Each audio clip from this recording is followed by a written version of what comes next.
मरते समय जानवरों के गले से बंधन खोल दिए जाते हैं। गंगा मरणासन्न है। बंधन खोलने के लिए प्रार्थना किन शब्दों में की जाए?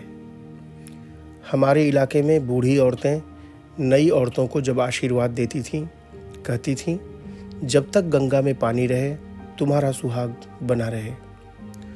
उन बूढ़ी औरतों के आशीर्वाद का असर नई औरतों पर हुआ या नहीं जानता, पर सरकारों ने कंपनियों को करोड़ों रुपए खाकर यह आशीर्वाद दिया कि तुम एक बार खर्च करके टनल बना लो, एक टरबाइन बिठा लो और जब तक गंगा में पानी है तुम्हारा सुहाग बना रहेगा। जब गंगा का पानी खत्म हो जाए चले जाना, जैसे अठई मरने से पहले कुत्तों को छोड़कर चले जाते हैं। गंगा के कफन में लिपटा हुआ उत्तराखंड। दुख के साथ कहना पड़ता है कि जिस गंगा की तलाश में दर दर भटका वो गंगा मुझे नहीं मिली। जिस गंगा की तलाश में एक पहाड़ से दूसरे पहाड़ की दूरी पांव पांव चल कर तय की, वह गंगा मुझे नहीं मिली। गोमुख गल कर गिर गया, सुनकर मेरा चैन मेरा सुकून छिन गया।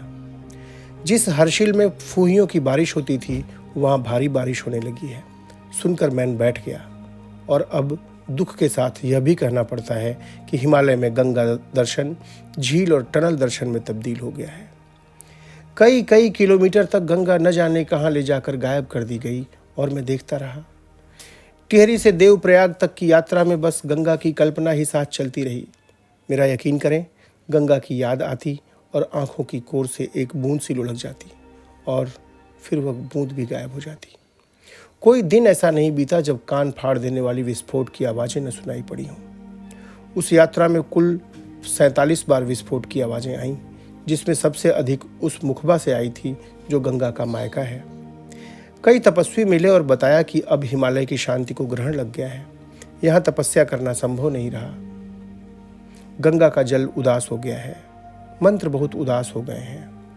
किसी तपस्वी के तप की शांति भंग न हो, इसलिए जहाँ लोग गाय के गले में घंटी नहीं बांधते थे, पूजा के बाद पंडित शंख नहीं बजाते थे, अब वहाँ चारों दिशाओं को अपने शोर से मथते हुए हेलीकॉप्टर उतर रहे हैं।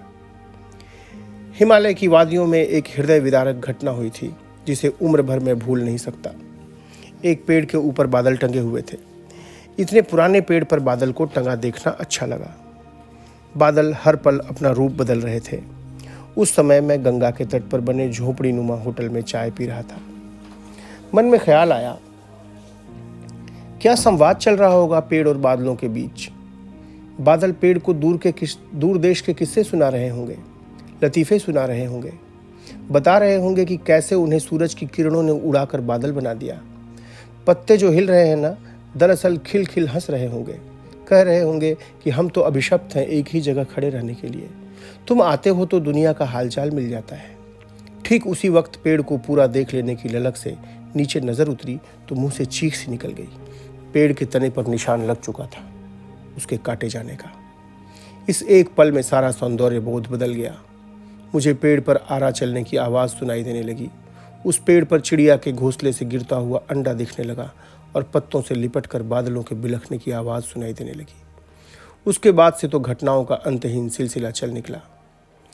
मनेरी के पास डेढ़सारी गांव जिस तरह गिरकर गंगा की झील में समा गया, चिड़िया उड़ गई। लोगों के पास पंख नहीं थे, गंगा उनकी समाधि बन गई। पूरी यात्रा में हर पल ऐसा लगता जैसे वह पेड़ नहीं, डेढ़सारी गांव नहीं, यह उत्तराखंड जैसे गंगा के कफन में लिपट चुका है। गंगा ही नहीं, पूरा हिमालय किसी कसाई के कब्जे में है। गंगा ही नहीं, पूरा हिमालय किसी कसाई के कब्जे में है।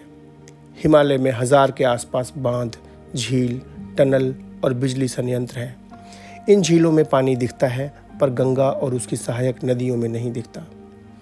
झील में प्रोटेक्शन वाल न होने के कारण पानी रिस कर हिमालय के भीतर समा चुका है और अंदर की कॉपर प्लेट गल रही है। जब पानी पहाड़ से निकल जाता है, पहाड़ भरभरा कर गिरने लगता है। जल स्रोत तेजी से सूख रहे हैं, 70% सूख चुके हैं। जो घाटी हरी जल धारा से शोभायमान होती थी, वहाँ सूखे सफ़ेद पत्थर और सफ़ेद रेत की कफन नुमा चादर दिखती है। हर नदी खनन का शिकार है। कई गांव ऐसे हैं जहाँ अब कोई नहीं रहता। वे मोहनजोदड़ो और हड़प्पा के काल के गांव में बदल गए हैं। लोग सदियों से रचा गांव छोड़कर जा रहे हैं। खेती और पशुपालन लगभग समाप्त होने के कगार पर है। गढ़वाली और कुमायूं संस्कृति विलुप्त होने के कगार पर खड़ी है। साज बचे हैं पर कोई बजाने वाला नहीं बचा। हिमालय के लोग आत्मनिर्भर थे, सिर्फ गुड़ और नमक खरीदते थे, बाकी चीज़ों का उत्पादन करते थे। आज उत्तराखंड अपनी आत्मनिर्भरता खोकर हर चीज़ के लिए दूसरों पर आश्रित है। देखने पर साफ साफ समझ में आता है कि गंगा के सफ़ेद कफन में लेटा उत्तराखंड गतिहीन और स्पंदनहीन हो गया है। अगर यह सब कुछ इसी तरह चलता रहा तो 19 साल बाद उत्तराखंड का क्या होगा? इस देश की प्यास का क्या होगा? जंगल काटने के बहाने खोज रही सरकारें, जंगलों में तस्कर आग लगा देते हैं और फिर उनके आरी कुल्हाड़ी के लिए जगह बन जाती है। गढ़वाली संस्कृति नशे में धुत है। कहने के लिए मित्रों से मिले प्यार के अलावा मेरे पास कोई सुखद अनुभव नहीं है।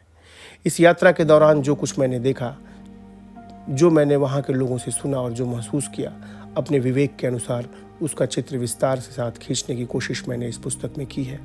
इसे पढ़ने के बाद अगर आपके भीतर उत्तराखंड को और हिमालय को इस कफन से निकालने और पुनर्जीवित करने का स्वप्न जन्म ले सके तो लगेगा कि मेरी यात्रा और मेरा लेखन सार्थक हुआ।